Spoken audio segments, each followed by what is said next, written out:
Saya juga akan meminta pandangan kepada Sekjen Panglima Laut. Panglima Laut ini adalah lembaga adat di Aceh yang kemudian salah satu tugasnya ini juga untuk pengamanan laut di sekitaran Aceh ya. Pak Aswir, Assalamualaikum. Terima kasih atas waktunya.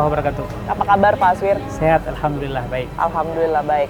Pak Aswir, saya ingin menanyakan tentunya ya berkaitan dengan kedatangan dari warga Rohingya bertubi-tubi ke Aceh belakangan ini sejak pertengahan November hingga saat ini, respon ataupun juga penerimaan dari warga yang kemudian diwakili oleh Panglima Laut sendiri seperti apa sebenarnya? Ya, pertama tentu kita melihat begitu bertubi-tubi ya datang para pengungsi Rohingya ke Aceh. Kita mungkin lebih dari 9 gelombang ya.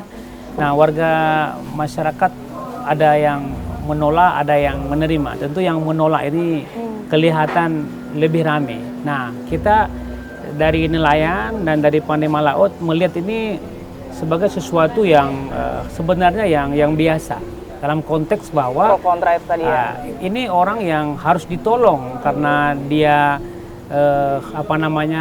sebagai orang yang datang dari luar dan butuh pertolongan. Nah, bagi nelayan menolong orang yang kesusahan di laut itu adalah sesuatu yang sangat lumrah dan itu menjadi adat istiadat kita dari zaman dahulu.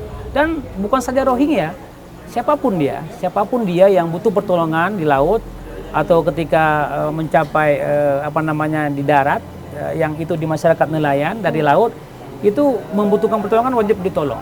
Kalau kemudian dia kemudian ada urusan hal-hal lain, tentu ada hukum darat yang mengaturnya.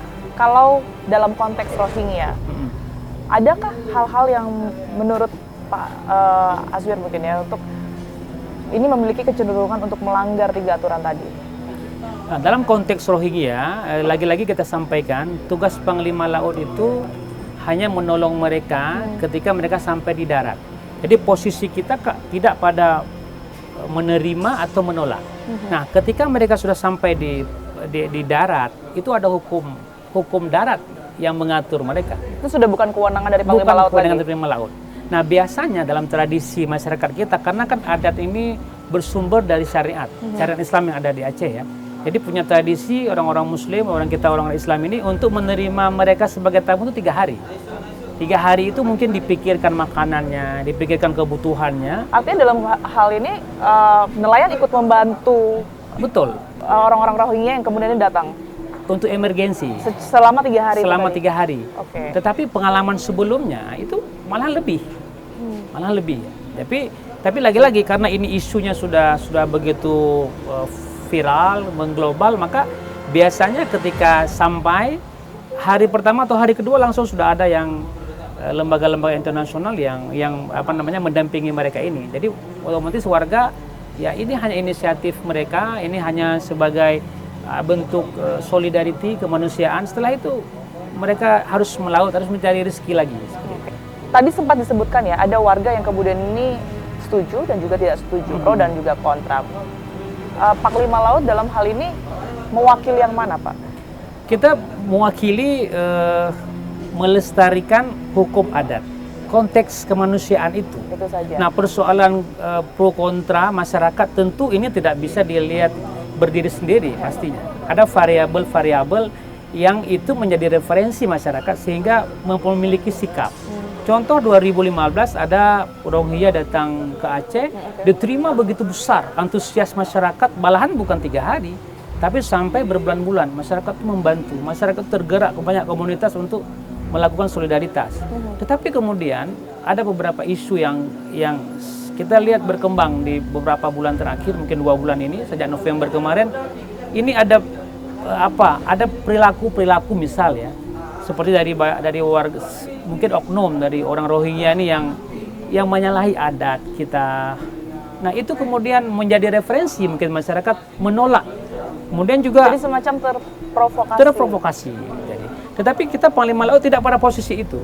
Mungkin bagian mana yang kemudian ini pro dan juga kontra antara warga di Aceh ini? Daerah-daerahnya mungkin? Ini menyeluruh ya. Yang terakhir setelah 8 sampai 9 gelombang ini di awal Desember kemarin, sepertinya mayoritas kalau kita melihat medsos itu menolak, ya, menolak. Oh, itu yang bermunculan di media sosial ya? Di medsos.